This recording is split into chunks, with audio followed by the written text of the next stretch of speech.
want to make sure you have the utility cap as well, because you don't want someone to run off your budget and you lock them in, you have utilities included, and they're just outspending and surpassing the cap. That can definitely hinder your profit margins. And at the same time, you want to give some level of control where you set the expectation that, hey, you got to turn the lights off, you got to actually control the water, you can't just let it run all day. If there's a leak, I'll know right away, the utility bill will be high. So it's really important that you actually have that utility cap in place to be able to then factor in and play your defense. No one wants to be on the other side of having people are taking advantage or just mistaking care of the property, and now you're left with these large utility fees because you had not made a utility cap, you had not provided one, you had just said all inclusive. Again, you got to play some good defense there. Who's this? Oh, you're an entrepreneur? Oh, you're a real estate investor? Oh, you're trying to learn from those who did it? Well, come into the lab then. Put your white coat on, gloves on, notepad, and let's build, y'all. Experiment Nation, it is Q4, time to make some money and serve some families. And I wanted to go over a topic that is very prevalent in this day and age, or at least currently in my lab.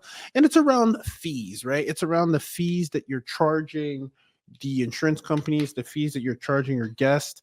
And there's often, and I get a lot of questions around it, and I wanted to cover some bases around that. Okay. So I do have a video on YouTube that covers the 4 fees you're not charging that could boost your profitability in midterm rentals. Make sure you have a look at that. But let's unpack these real quick. This is a punchy episode, and I want to give you guys juice because we always lead with offense, but we can also lead with defense. And when it comes to proposals, you're going to want to make sure you have the right fees, because that's going to lead directly to being able to, again, get the top dollar, because that's the space that we're in. And then because we're in the midterm rental insurance space where we are relocating displaced families, or at least providing our home to displaced families due to unforeseen events, and these families have their insurance company footing the bill, mostly these fees will get accepted and you won't even get any pushback. So without further ado, because you have a quality product to offer, you are eligible to charge a premium for doing so. So let's get after it. The number one fee that, or at least the thing that we need to understand between the fees in this space, is that there are fees that are refundable fees and are fees that are non-refundable. Keep in mind, this is very critical, that fees that are non-refundable, or that means that the insurance company is going to pay for it on behalf of the tenant. Now, fees that are refundable, anything refundable like a security, a pet security, or even a rent security, that is going to be on the tenant to pay. Most insurance companies are working like this. That's why it's in your best interest to always check, as they can change their terms. And when I say insurance companies, I'm really talking about the relocation agencies who are paying on behalf of the insurance companies and then putting them and sending them an invoice to relocate their client, of course, their displaced policy holder. So with that said, what we want to do is we want to make sure that we're not breaking the bank, or we're not making the tenant break the bank. We want to offset those fees to the insurance companies. And the reason that's important is because, the average, American does, in a dire situation may not have what you're thinking of as first month's rent. Not if we're charging $10,000 a month, $8,000, $7,000. It's going to be hard to say first and last month or first month. It's just not feasible for someone to fork out that amount of cash, especially if you're making it a refundable fee, which then the tenant has to commit to or invest in. It's just a lot of money up front. What you want to do is offset those costs to the insurance companies. So with that understanding, there's a few fees you want to keep in mind. Number one is pet rent. You want to make sure you have pet rent. That's right, pet rent, not just a pet fee, pet rent. So in addition to the rent, there is pet rent. If you want to say that this rent includes pet, that's one thing, but we like to have multiple line items charged. We also, and the reason this is important is because the insurance adjuster is looking at how much these fees cost in a broken down item list, very similar to the hotels or the alternative. So it's really important for you to also have a breakdown, and then the sum is the full sum. Don't just lump everything in, break it out apart. So if you have rent, that's great. Now you have pet rent, that's another item. And really the pet rent is going to be a discount compared to what they would pay to house this their pets. And if there's more than one pet, at the kennel or boarding house, whatever it is, that line item, that pet rent of 150 a month or 250 a month or 300, whatever you end up choosing, is going to be a lot less than the daily fees that they pay to relocate again, um, these pets, or relocate them or board them on a daily rate basis. So you really want to show that, and that's going to be a bonus and an incentive for you to be able to share that with the adjuster as a broken down. So anytime you have your proposals, you want to make sure that's broken down line by line. One is the pet rent, one is the the one-time pet fees, right? So pet rent and then pet fees that are different. A pet fee is just to say, hey, because I'm incurring on this risk, I'm also going to ask for a fee because I can expect that there may or may not be some damages, but either way, I want to get compensated for it. So there's a pet fee. Then you have a pet rent, pet fee. Then you have the admin fee, the time that it's taking for you to coordinate a showing for them to walk the property. We like to use showing assistants, so we pay them. We're still charging a good amount of cash there to be able to, for my time to generate the contract, the communication with the guests, to make sure the property is ready to go. Charge anywhere. Again, your fees may change in your market. We do share those fees in-house with our teams. But it's really important that you set your own fees. It could be $400, it could be $300, whatever. It could be $450. It's up to you. You have an admin fee. Then we also have a move out fee, which makes sense because there's going to be some stuff that you need to address during move out, which is going to be a good segue for the next thing that I have on my list. But move out fee is key. They have an admin fee, it could be $450. You have a move out fee, it could be $450, it could be $500, it could be whatever it is that makes it right for you to get the property back up to speed. Those are fees, again, that are one time, that are going to be paid by the insurance company. If justified, you let them know. For example, if it's more than 3 or 6 months stay, you might just let them know, hey, we're going to expect to do a lot more work, new linens, new silverware, etc. This is why this fee is that, right? Experiment Nation, you've heard the word MTR, mid-term rentals, as it is currently a hot topic and hot commodity right now because, again, there has been an increase in short-term rental regulations, and there also has been, let's face it, a slowdown in what we were experiencing a couple years back when it comes to bookings. So with that said, short-term rental operators are looking for alternative solutions to tap into the mid-term rental space. However, there is a space, there is a sub niche of mid-term rental insurance that I'm truly excited about, that I want to share with you, that the experience that we've had, the tremendous results we've been able to have, and that's the insurance mid-term rental space, which is very different than your traditional mid-term rentals. When you think of traditionally mid-term rentals, you think of travel nurses.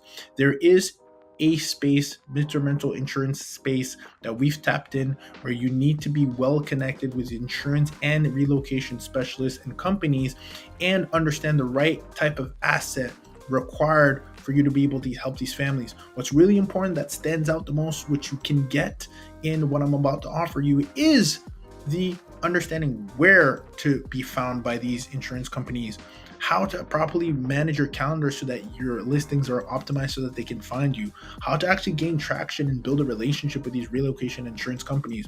I've put together an MTR insurance blueprint. That's MTRR insurance blueprint to cover these foundations after we've had success landing very large contracts on single family homes that literally 4x what we traditionally make in long-term rentals, and also gives us peace of mind because there's less turnover and 100% occupancy, because these contracts can start anywhere from 30 days to 3 months to 8 months and range anywhere from, again, we've landed anywhere from $8,000 to $9,000 a month in per month on a single family home property, which our mortgages are typically around the 2,400 range, which then gives you a large spread of anywhere from 4 to 6K net on just one property. And this is why it's very hot right now.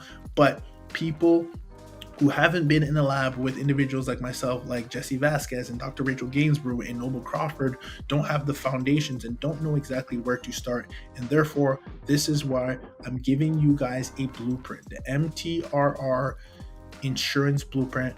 Go to the website, experimentrealestate.com, and get yourself a blueprint to completely change, or at least have a plan B if you're a short-term rental operator looking to maximize your occupancy and profitability. We'll see you on the other side. Then you have the monthly cleaning fee. This is important that you have a monthly cleaning fee on top of just your deep clean fee at the end. It's not like Airbnb. It's different. You want to have eyes on that property, especially when it goes into 3 months, 4 months, 6 months, 9 months. You do not want to turn this into a long-term rental, because tenants will not treat your property the way you have the intention to treat your property. Let me say that one more time. Tenants, regardless of insurance or not, will not treat your property like it's theirs. Therefore, there might be some leaks. Therefore, there might be some issues that are not brought to your attention until move out, which would then cause more damage. So therefore, you want your cleaner to have eyes on the property, boots on the ground, constantly to get a feel of how things are being dealt, and also to hold the team accountable that, hey, by the way, like, if you don't address these things, or if you don't course correct these, you might not get your security deposit back, which people pay attention when there's money involved, which is a great segue for my next point. Is you do not want someone to not have skin in the game and only have their insurance company pay, because then there's less care for the property. You always want them to have skin in the game. If it's 1,000 or 2,000 or 3,000, whatever your security is, remember, don't blow up that budget for them, especially if you have a conversation with them and that could be a deal breaker. You don't want to miss out on a good deal because your fees are too high for the tenant. If anything, sometimes the relocation specialist will assist you and say, hey, you want to offset that cost for us to take it because it's on the higher side. Okay. So it's really important that you factor in the monthly cleaning fee as a means to additional revenue, but at the same time to pay your cleaner to have access to a property on site to then be able to keep and maintain the property in good standing. And then, of course, you want to make sure you have the utility cap as well, because people will just, you don't want someone to run off your budget and you lock them in, you have utilities included, and they're just out spending and surpassing the cap. That can definitely hinder your profit margins. And at the same time, you want to give some level of control where you set the expectation that, hey, you got to control, you got to turn the lights off, you got to actually control the water. You can't just let it run all day. If there's a leak, I'll know right away. Utility bill will be high. So it's really important that you actually have that utility cap in place to be able to then factor in and play your defense. No one wants to be on the other side of having people are taking advantage or just mistaking care of the property, and now you're left with these large utility fees because you had not made a utility cap, you had not provided one, you had just said all inclusive. Well, you got to play some good defense there. Now, I recently had a question that came up after they watched my 4 fees you're not charging that could boost your profitability in midterm rentals. And so it was if you have a look here, you'll see the question that they asked was a very good question. I want to bring it up here. It said, I just had my first insurance inquiry and wasn't sure if I should add those in. And so that was reasonable to ask. Oh, so the question is, there's this new company called Wavo that offers host worry-free waivers that essentially replaces security and pet deposits, as it provides coverage potential reimbursement up to $3,500 for a small monthly fee. Again, this might change. We know this, so we're just having a look here at the question. Based on that information, would you adjust your fee requirements, security deposit, pet fee, pet rent, etc., or could you keep it the same and just add the coverage on your end for extra cushion? The latter. I like extra cushion. You want to have extra cushion because you want them to have skin in the game. This is my answer, right? You want them to have skin in the game. And you also, should the damages exceed the security deposit, tell me how I know, been there, done that. Just have a damage waiver in place so that you can actually have that covered. And so you can have that paid for, right? And there's a second question here. There's a great question. Also, who pays in for the move in and move out pet rent fee, and what point do you usually ask for it? That's all based on our proposal. That's all based on the rent. The first month of rent, if you're going by months, which is what we typically go with, is going to include a lot of fees up front. So it's going to be your biggest check, your biggest wire, your biggest ACH, because it's going to have the cleaning fee, the move out fee, the admin fee, the deep clean fee, the monthly cleaning fee, including that, the pet rent, the actual rent. You're going to get this lump sum check or ACH upfront, and it will include a lot of that, the security fees, the pet fees, etc., all into one, and the insurance company is paying for it. Even then, the insurance company is usually working with the tenant to pay the security. You usually don't have to deal with that. Some companies are changing that now. They want you to deal with the security, etc. But again, things might change, but the process is the same. You really want to make sure that you're guarding yourself by charging the right fees. Having that $500 utility cap is what we usually use, right? Whatever is right in your market, having a utility cap so that if a tenant exceeds that cap, that they're coming out of pocket or it's coming out of their security. And if it exceeds the security, you also want to make sure you have a damage waiver. Just make sure that that damage waiver covers pets. I won't name any names, but there's some companies out there that won't. So it's really important for you to do your due diligence and ask that, do you cover pet damage like urination or etc.? Ask me how I know. Again, speaking for experience, really important that you do your due diligence so that you're well equipped to charge the right fees. So with that said, Experiment Nation, quick and punchy, quick and dirty. Want to make sure that you set your fees right. Want to make sure you understand what's refundable versus non-refundable, who's paying for it, which we discussed.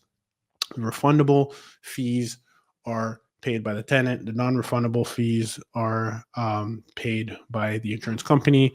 And you want to make sure that you stack those fees, whether it's move out fees, admin fees, deep clean fees.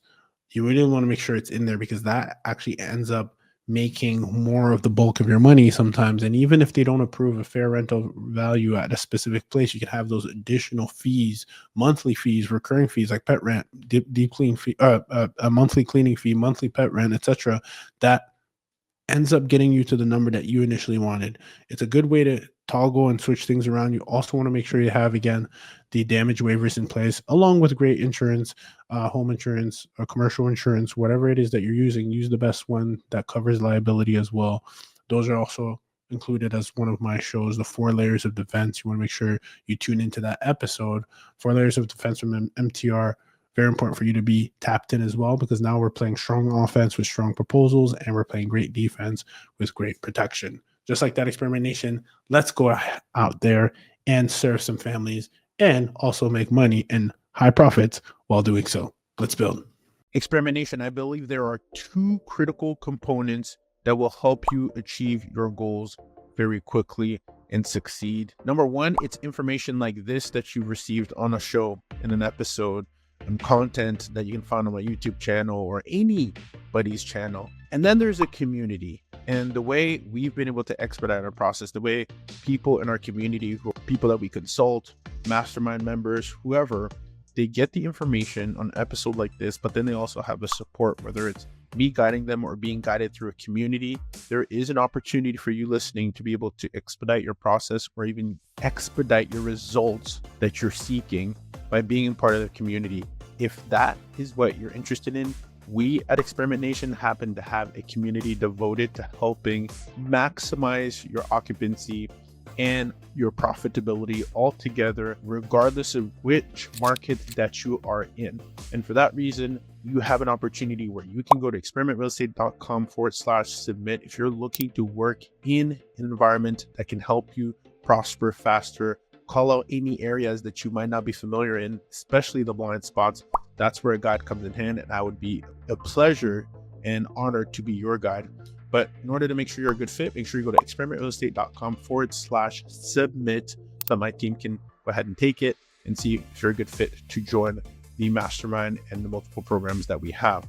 In addition to that, I'm also now a YouTube partner, which means that I want to give you more access to information, more access to Q&As, more access to the questions that actually come out of our mastermind that help people expedite the process. We've seen people get anywhere from $4,000 to $5,000 to $6,000 to even $7,000 a month net on just one door by applying the strategies that we use by working with corporations and furnished accommodation in a very strategic way. So if you're interested, make sure you also subscribe, because I'm going to have different tiers that's on YouTube now that we've become YouTube partner, to continue to be the bridge to your success in your lab. And your lab means your life, your goals, or wherever you're trying to head. So make sure you also hit the subscribe button on my YouTube channel. That's youtube.com/real estate experiment. We'll be there. You can also look us up at MidTerm Rental Insurance Experiment. We will be there. Make sure you hit the subscribe, because that's when you'll know the tiers that are available to you that make sense for you, your marketplace, for your results. Remember, you're only one experiment away. Let's build.